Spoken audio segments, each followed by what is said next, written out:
Engineer welcome to our YouTube channel technical Kranti. तो जैसा कि पॉलिटी के इस कोर्स में हमने प्रेसिडेंट और वाइस प्रेसिडेंट तक देख चुके थे लेक्चर, और उससे रिलेटेड एमसीक्यू भी डील कर चुके थे। कौन से क्वेश्चन आते हैं एग्जाम में।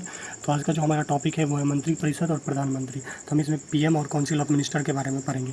साथ में लास्ट में मैं आपको रिविजन भी करवा दूंगा। ये आप देख सकते हैं, ये शॉर्ट नोट्स हैं जिसमें कि मैं आपको ये सारा समरी रिविजन भी करवाता हूँ लास्ट में। और कौन कौन से क्वेश्चन अभी तक रेलवे और एसएससी जेईई में और अदर एग्जाम में पूछे गए वो सारा कुछ इसमें डील करेंगे। तो वीडियो के साथ बने रहिएगा। 5 से 10 मिनट की वीडियो होगी, लेकिन यहाँ से क्वेश्चन काफ़ी ज़्यादा पूछा जाता है, तो एक एक करके देखने वाले हैं। और नेक्स्ट वीडियो में हम राज्यसभा और लोकसभा के बारे में डील करेंगे। तो चलिए सबसे पहले हम जान लेते हैं कि मंत्रिपरिषद क्या होता है। तो समझते हैं यहाँ से, ठीक है। ये फिगर के साथ आप समझने की यहाँ कोशिश करिए। देखिए, दो टाइप के, एक होता है काउंसिल ऑफ मिनिस्टर जिसको हम मंत्रिपरिषद बोलते हैं। इसकी चर्चा जो है आर्टिकल 74 में की गई है।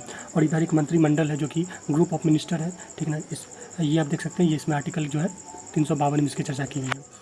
अब देखिए, जो मंत्री परिषद होता है उसमें कुछ मंत्री बैठते हैं जिसको हम कैबिनेट मंत्री बोलते हैं। इसकी जो संख्या होती है वो टोटल राज्यसभा में जितने सदस्य या लोकसभा में जितने सदस्य उसका 15% यानी कि 15% ही होना चाहिए, यानी कि लगभग 85 से 86 के आसपास। यानी कि जो शुरू वाला होता है उसको कैबिनेट मंत्री कहते हैं। कैबिनेट मंत्री जैसे रेल मंत्री को बोला जाए, रक्षा मंत्री होता है, अलग अलग विभाग का अलग अलग मंत्री होता है। जैसे कोई रेल का है तो रेल मंत्री, जैसे पीयूष गोयल। फिर कैबिनेट मंत्री, होम मिनिस्टर, ये सब क्या है, कैबिनेट मिनिस्टर है। इसमें सुपीरियर पावर होता है, यही किसी भी फील्ड का डिसीजन ले सकता है, ये स्वतंत्र होता है।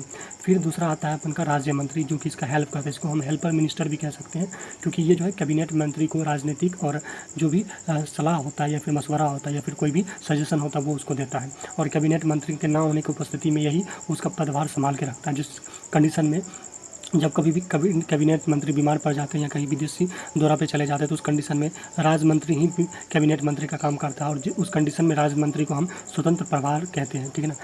ठीक है, इसमें जो कि हेल्प करता है। उसके बाद एक और आता है उप मंत्री, जो कि कैबिनेट मंत्री और राज मंत्री दोनों का हेल्प करता है किसी भी सजेशन में देने के लिए और कामों को बंटवारों के लिए, ठीक है ना। तो यहाँ आप देख सकते हैं काउंसिल ऑफ मिनिस्टर जो होता है वो सिर्फ निर्णय करता है, डिसीजन लेता है, ठीक ना।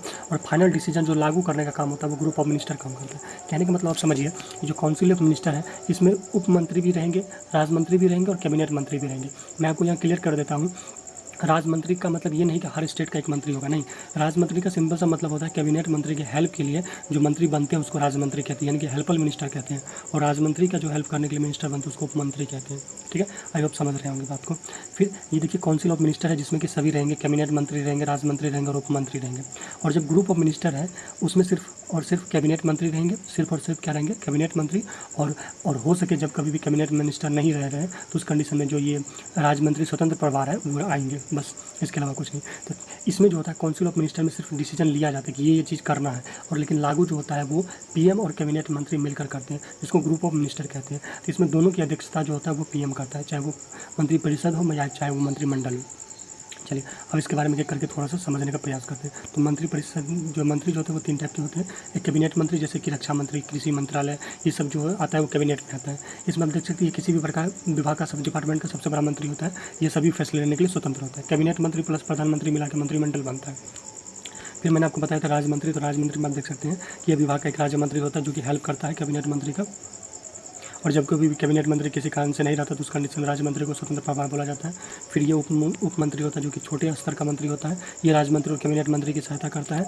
और एक बात और समझ लीजिए, जब कोई अदर डिपार्टमेंट का भार किसी कैबिनेट मंत्री को दिया जाता है, जैसे कोई मान लीजिए पीयूष गोयल जो है वो रेल मंत्री है, ठीक है ना, और उसे कृषि मंत्रालय का भी भार अतिरिक्त दिया जाता है, तो उस कंडीशन में उसे अतिरिक्त प्रभार कहते हैं, ठीक है ना। अतिरिक्त प्रभार का मतलब होता है ऑलरेडी उसके पास एक डिपार्टमेंट है और जब दूसरा उसको डिपार्टमेंट दिया जाता है तो उसको अतिरिक्त प्रभार कहते हैं। और अगर वो लेने के कंडीशन में नहीं है, वो सक्षम नहीं है, तो वो पीएमओ को दिया जाता है। और पीएमओ में लगभग 200-300 आईएएस रहते हैं, वो उसको हैंडल करते हैं, ठीक है। नेक्स्ट आप देख लीजिए ग्रुप ऑफ मिनिस्टर, जिसको मंत्रिमंडल कहते हैं। मंत्रिमंडल का प्रथम प्रयोग जो आर्टिकल 352 में की गई थी, इसमें केवल उच्च श्रेणी के मंत्री बैठते हैं जो कि कैबिनेट मंत्री होते हैं। और कैबिनेट मंत्री के अलावा कभी कभी स्वतंत्र प्रभार भी बढ़ते हैं, राज्य मंत्री स्वतंत्र प्रभार। अब देखिए, इन दोनों की अध्यक्षता पीएम करता है। ये सबसे बड़ा क्वेश्चन है, याद रखिएगा। जो मंत्रिमंडल और मंत्रिपरिषद है दोनों की अध्यक्षता जो होता है उसमें पीएम करता है। और राजरूपी जहाज का स्ट्रिंग व्हील जो है मंत्रिमंडल को कहा गया है, वो म्यूवर साहब ने कहा है। अब यहाँ समझने का प्रयास करते हैं सुपर कैबिनेट क्या होता है। सुपर कैबिनेट वो होता है, जैसे योजना आयोग क्या है, सुपर कैबिनेट के अंदर आता है। ये जैसे किस गांव में कौन सा सड़क बनाना है, किस यूनिवर्सिटी को देखना है, सारा कुछ, यानी कि पूरे देश के लिए योजना बनाता है, कहाँ क्या बनाना है, ये सारा काम सुपर कैबिनेट करता है। और सुपर कैबिनेट को किस संस्थानों ने सुपर कैबिनेट कहा है, मतलब नीति योजना आयोग को के संस्थानन ने गाइस सुपर कैबिनेट कहा। तो सुपर कैबिनेट यही होता है जो किसी भी कैबिनेट मंत्री का फील्ड में घुस सकता है। जैसे अगर रेल मंत्री है तो वो सिर्फ रेल मंत्री रेल का ही काम करेगा, रेल से रिलेटेड, रेल को प्लेटफॉर्म बनाना है, सड़क बनाना है, ओवरब्रिज बनाना है, ट्रेन नया बनाना है, ये सब करेंगे।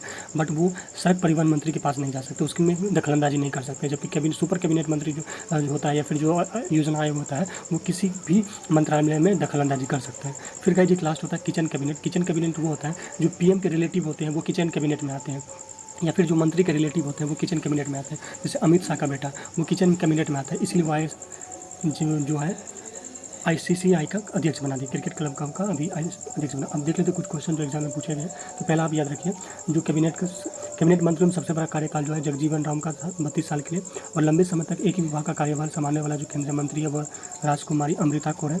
और नेक्स्ट है संसदीय प्रणाली में कार्यपालिका का जो प्रधान होता है वो प्रधानमंत्री होता है, और पोर्टफोलियो की जो शुरुआत होता है वो 1861 ईस्वी में कैनिंग के द्वारा की गई थी। और जो मंत्री परिषद होता है वो सामूहिक रूप से लोकसभा के लिए उत्तरदायित्व होता है, और व्यक्तिगत रूप से बात करें तो राष्ट्रपति के लिए उत्तरदायित्व। क्वेश्चन रेलवे में पूछा जा चुका है। और ये नेक्स्ट हम देखने लेते हैं, और यहाँ कुछ चीज़ें देख लेते हैं जो बीजेपी और कांग्रेस में क्या है। जो बीजेपी का फुल फॉर्म होता है वो आप जानते ही हैं, भारतीय जनता पार्टी, और इसका जो है नेशनल डेमोक्रेटिक अलायंस है, NDA है, ठीक ना। NDA में इसके सहायक जो दल है, सपोर्टिव जो टीम है वो है शिवसेना महाराष्ट्र, अकाली दल पंजाब, JDU बिहार, लोजपा बिहार, ये सब बीजेपी के सपोर्टर हैं। देख सकते हैं कि NDA जो पहली बार बना 2014-19 में, 19 के बाद अभी 24, अभी आगे भी ये बनने की संभावना है इनके। कांग्रेस की बात करें तो यूनाइटेड प्रोग्रेसिव अलायंस होता है, ठीक ना, UPA जिसको बोला जाता है। UPA पहले 2004 में बना, फिर 9 में, 2004 से 9 तक, फिर 9 से अभी 14 तक बना, फिर उसके बाद जो है फिलहाल अभी बीजेपी चल रहा है। इसमें जो सपोर्टिव मेजर जो है Congress, BSP, SP, RJD Bihar में लालू यादव जो है वो। UPA और NDA के अलावा तीसरा मोर्चा भी एक महागठबंधन है। अब लास्ट देख लेते हैं उप प्रधानमंत्री। देखिए उप प्रधानमंत्री का जो है कहीं भी संविधान में कोई चर्चा नहीं है, ये पॉलिटिकल पर्पस के लिए बनाया गया है। कभी कभी क्या होता है कि जो हमारा प्रधानमंत्री हुआ किसी विदेशी दौरा पे चला गया है, तो उस कंडीशन में जो भारत में जो भी साइन वाइन करना होगा उस कंडीशन में वाइस प्रेसिडेंट आते हैं, ठीक ना। जब विदेशी दौरा पे PM चले जाते हैं तो उस कंडीशन में वाइस प्रेसिडेंट जो होता है, सॉरी वाइस प्राइम मिनिस्टर जो होता है वो वाइस प्राइम मिनिस्टर वो कंट्रोल करता है पूरे देश पे। और जब भी PM भी नहीं होगा, यानी कि वाइस प्राइम मिनिस्टर भी नहीं होगा, तो उस कंडीशन में होम मिनिस्टर को ये पूरा कंट्रोल दिया जाता है। अब तक 7 वाइस प्राइम मिनिस्टर बन चुके हैं। तो देखिए पहला जो है वो है सरदार पटेल, जो कि पंडित नेहरू के कहीं जाने पे बना। फिर मोरारजी देसाई इंदिरा गांधी के समय में, चौधरी चरण सिंह, BB चौहान, जगजीवन राम, देवीलाल और लाल कृष्ण आडवाणी अटल बिहारी वाजपेयी के समय में बना था। अब लास्ट जो है अटॉर्नी जनरल है, महान्यायवादी। ये क्या होता है, इसकी चर्चा जो है आर्टिकल 76 में की गई है, और इसका योग्यता जो होता है एलिजिबिलिटी वो SSC के जज, सुप्रीम कोर्ट के जज के बराबर होता है। ये केंद्र सरकार को किसी भी विधि में यानी किसी भी चीज़ों में सलाह देता है, और जो केंद्र सरकार पर किसी तरह का मुकदमा होगा तो उसके खिलाफ ये लड़ता है। इसको जो है प्रेसिडेंट के इच्छानुसार रखा जाता है। इसका कोई कार्यकाल नहीं होता कि 5 साल 10 साल के लिए रहेगा, नहीं, ऐसा कुछ नहीं है। जब मन इसको प्रेसिडेंट हटा सकता है। इसको जो वेतन दिया जाता है, सैलरी, वो संचित निधि से ना देके बल्कि PM फंड से दिया जाता है। बाकी इसको सुविधा वही सब मिलता है, हम देख सकते हैं। बाकी ये मुकदमे में जो इनकी केंद्र सरकार के खिलाफ जो भी मुकदमा दायर होगा उसके लिए खिलाफ ये लड़ेगा, और ये किसी भी कोर्ट में जाके लड़ सकता है। इसकी योग्यता जो होता है मैंने आपको बता दिया कि जो सुप्रीम कोर्ट के जज के बराबर होता है, ठीक है ना। ये सभी चर्चा ऑलरेडी हम कर चुके हैं, और आगे सुप्रीम कोर्ट में इसको अच्छे से पढ़ेंगे। तो यहाँ से एक क्वेश्चन देख लीजिए कि गैर सदस्य के रूप में संसद के किसी भी सदन की कार्यवाही में कौन भाग ले सकता है, वो है कैज, महान्यायवादी। नियुक्ति कौन करता है, तो राष्ट्रपति।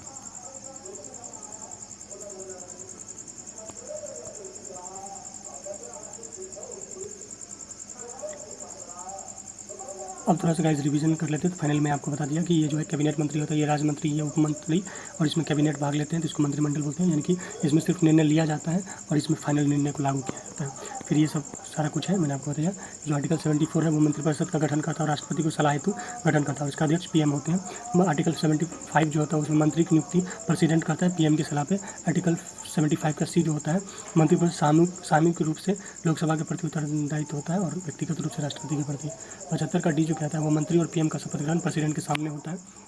और 75 E जो है वो मंत्रिपरिषद का सदस्य बनने होते किसी भी सदस्य का मेंबरशिप होना अनिवार्य है।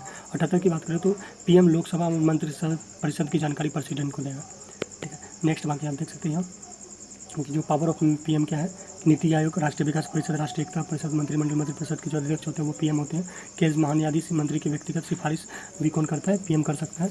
बिना संसद की सदस्यता लिए भी ये PM जो है 6 मंथ तक PM के पोस्ट पर रह सकता है। और यदि PM राज्यसभा का सदस्य है तो वो लोकसभा का विश्वास मत नहीं देगा।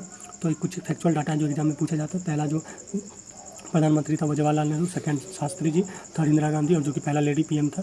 पांचम गैर कांग्रेसी मोरारजी देसाई। स्वतंत्र भारत में पैदा लेने वाला नरेंद्र मोदी। कम समय में पीएम बनने वाला पीएम अटल बिहारी वाजपेयी। सबसे कम उम्र के राजीव गांधी। कार्यकाल के दौरान मृत्यु वाला पीएम नेहरू, शास्त्री और इंदिरा। पद ग्रहण करते समय किसी भी सदन के सदस्य नहीं थे। ये क्वेश्चन सब याद रखना है। और चौधरी चरण सिंह, पीवी नरसिम्हा, एच.डी. और वाइस प्रेसिडेंट मैंने आपको अभी बता दिया। फिर एस्ट्रोनॉमी जनरल भी मैंने आपको बता दिया। तो आई होप ये वीडियो आपके लिए यूजफुल होगा और ये एग्जाम में इस तरह का क्वेश्चन बनते हैं। वीडियो आपके लिए यूजफुल होगा, वीडियो को लाइक कर दीजिएगा, चैनल को सब्सक्राइब कर लीजिएगा। मिलते हैं नेक्स्ट वीडियो में, जो कि हम देखेंगे राज्यसभा और लोकसभा। फिर हम देखेंगे जज के बारे में, सुप्रीम कोर्ट, फिर राज्यपाल। उसके बाद कुछ दिनों के बाद पॉलिटी खत्म हो जाएगा। फिर हम जो है इकोनॉमिक्स से स्टार्ट करेंगे, क्योंकि इकोनॉमिक्स से भी अच्छा खासा क्वेश्चन पूछा जाता है। तो मिलते हैं नेक्स्ट वीडियो में, तो तक